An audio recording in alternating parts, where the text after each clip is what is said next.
juggernaut that once reigned supreme in the entertainment industry, Netflix, has witnessed both glory and despair in its quest for dominance. From its humble beginnings as a DVD rental service to a streaming behemoth with a vast library of original content, Netflix captured the world's attention and became a cultural icon.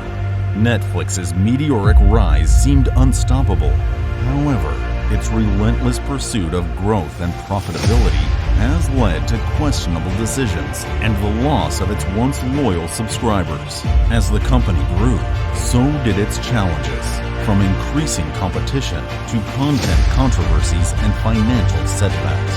Before we begin, make sure to subscribe to the channel and hit the bell icon to get notified of the latest updates on our channel.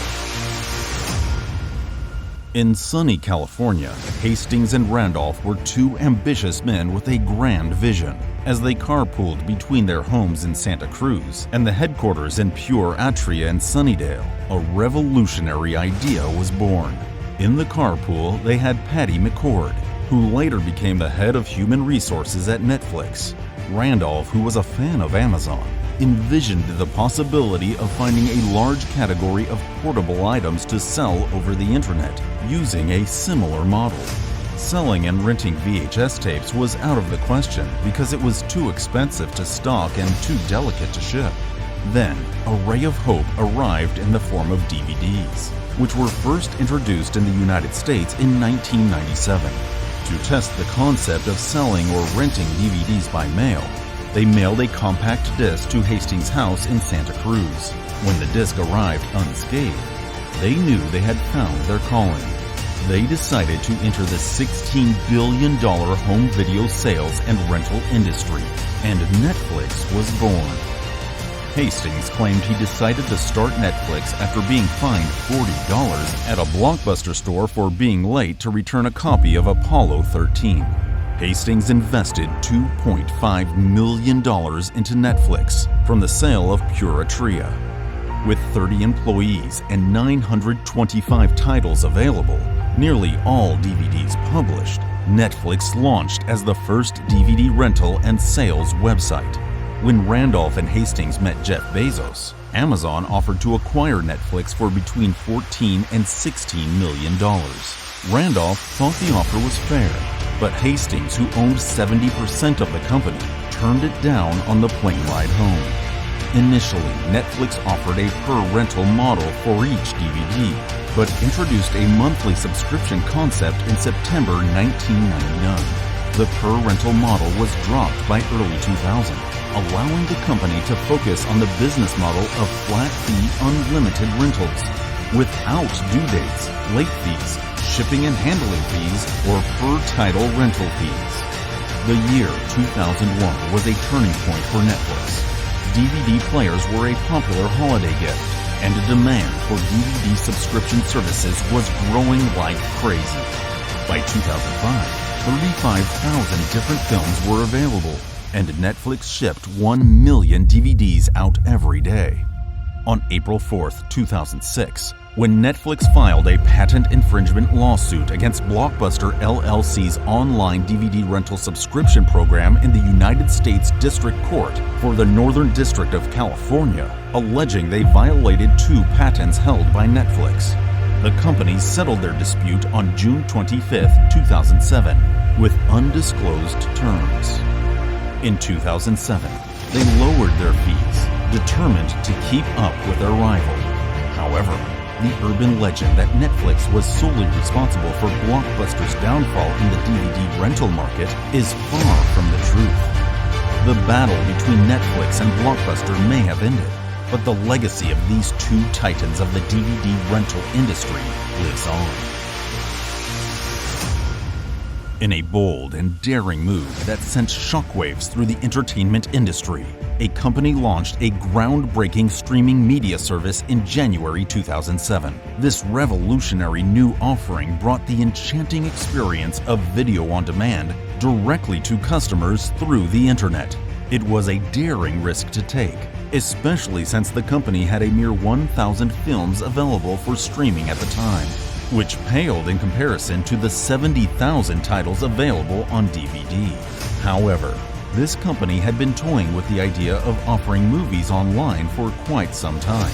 It wasn't until the mid-2000s that data speeds and bandwidth costs had improved enough to make it a feasible proposition. Originally, they had envisioned a Netflix box that would download movies overnight and be ready to watch the next day. By 2005, the company had acquired movie rights and developed the box and service. But after seeing how popular streaming services like YouTube were despite the lack of high-definition content, they abandoned the hardware device concept in favor of streaming. In April 2007, the company brought on Replay TV founder Anthony Wood to develop a Netflix player that would allow customers to stream content directly on their televisions rather than on their desktop or laptop computers. However, CEO Reed Hastings eventually halted the project to encourage other hardware manufacturers to incorporate built-in Netflix support, which led to the development of the popular digital media player Roku. In January 2010, Netflix made a controversial agreement with Warner Bros. To delay the rental of new releases by 28 days prior to their retail release, in an effort to help studios sell more physical copies.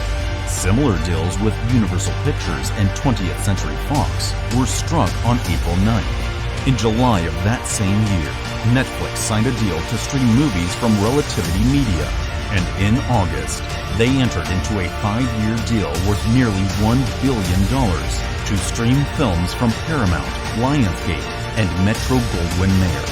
It was in 2010 that this little-known streaming service called Netflix made a daring move that would change the fate of one of television's most beloved shows.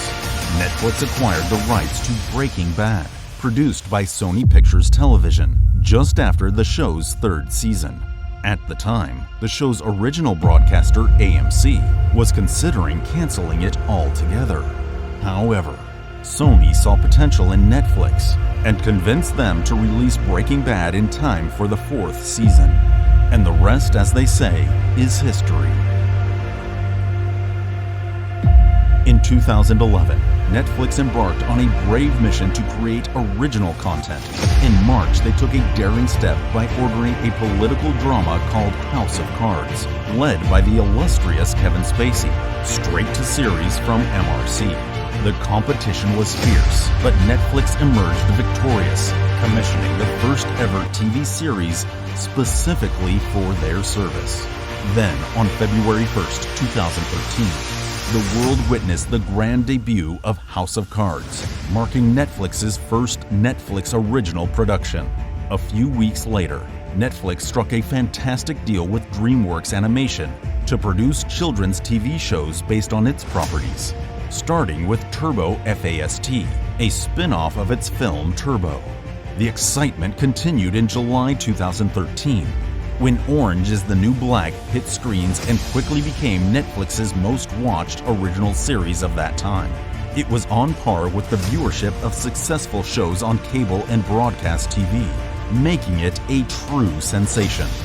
In 2013, the streaming giant teamed up with Marvel Television and ABC Studios to produce 4 TV series based on Marvel Comics heroes, Daredevil, Jessica Jones, Iron Fist, and Luke Cage. But that was just the beginning. In 2016, Netflix announced a massive expansion into 130 additional countries, leaving only a handful of nations without access to their services. They even promised to offer their low-band mobile technology to airlines, allowing passengers to watch Netflix while in flight. In Canada, the company pledged to invest a whopping 500 million Canadian dollars over the next 5 years to produce content, and they achieved that goal by 2018.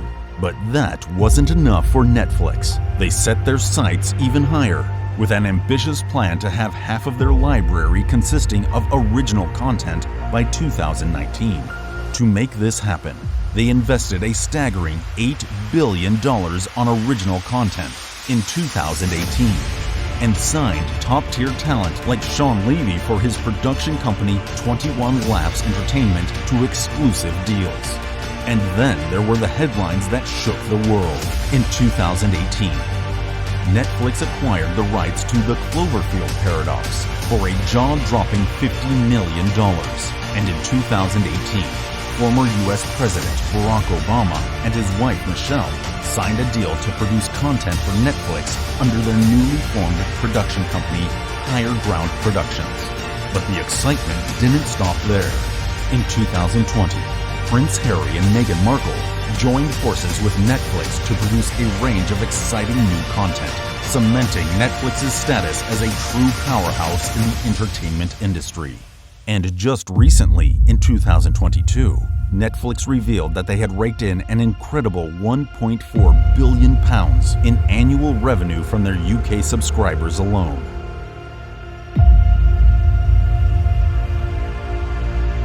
The mighty giant of streaming, Netflix, is starting to feel the heat as shiny new rivals emerge with formidable libraries. HBO Max and Disney Plus are leading the pack, with smaller streamers like Mubi and Shudder catering to specific audiences. These competitors are stealing Netflix's former staples and producing movies just as good as the award-winning Netflix originals. Experts are buzzing about the hits on these newer services, and Netflix's domestic market share is shrinking. While Netflix is still the market leader globally, HBO Max is slowly but surely dishing out better shows and movies. Their originals back catalog is already unmatched, and with parent company Warner Media releasing its slate of Warner Brothers movies on the platform, they just can't match the juice that a studio like Warner Brothers brings to the table.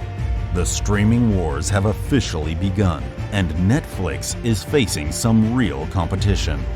Last year, Netflix shares plummeted after announcing a devastating net loss of 200,000 subscribers globally, with an estimated 2 million more abandoning the service over the next 3 months. In a shocking turn of events, the streaming giant stock dropped more than 35% during early trading, resulting in a staggering $55 billion loss in its overall value. This catastrophic failure is the latest in a string of disappointments from major tech companies and has sent shockwaves through the industry.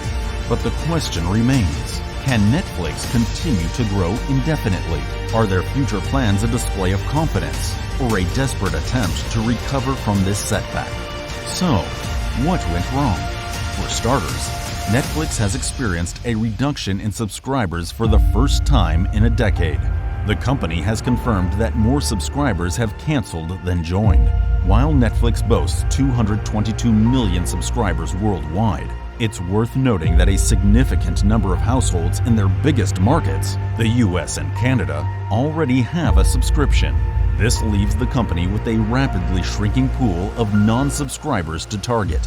And with password sharing accounting for an additional 30 million households using the service in North America, it's clear that Netflix is fighting an uphill battle. Could Netflix's price hikes be a contributing factor? The company has increased its monthly fees sharply worldwide, with some UK subscribers now paying a third more than they were less than 2 years ago for the same service. However, Netflix claims to be happy with the results, remain significantly revenue positive, and that they still have among the best retention in the industry. They have also cited the war in Ukraine as a reason for subscriber losses, as they suspended services in Russia and lost 700,000 accounts in the process. Despite their confidence, Netflix is exploring the possibility of a soft price cut in the form of an ad-supported tier. This could potentially expand their reach into households and regions previously unable to afford the service at full price, a move that has been vehemently opposed by the company in the past. Netflix estimates a whopping 100 million households worldwide are accessing its content through password sharing. For years, the streaming behemoth has been tolerating this practice, which, let's face it, has been serving as an effective discount for its users. In fact, they even have it incorporated into their pricing structure, with membership tiers that allow for multiple devices to stream simultaneously. However, things are about to change, and the stakes are high. Netflix is now experimenting with stricter controls, determined to turn some of those password-sharing households into paying customers in their own right. You see, unlike homes that are not subscribed to Netflix at all, these shared users already have the technology to use the service. So it's just a matter of Netflix enticing them to become official members. In some South American countries, Netflix has taken a bold move by implementing trials that require subscribers to pay a small additional fee, roughly $3 per month, if they want to share their service with people outside their household. This move has shaken the streaming community and has sparked an intense debate on the fairness of it all. Nonetheless, it is a clear indication that Netflix is determined to turn a new page and is willing to take some risks to make it happen. And with this, we reach the end of today's video. As we sign off, we want to hear from you. What did you think of today's video? Share the video with your friends, colleagues, and family members. And if we've missed out on something, leave a comment below for any queries, and let's keep the conversation going. We'll be ending today's video. Thanks for watching, and until next time, take care.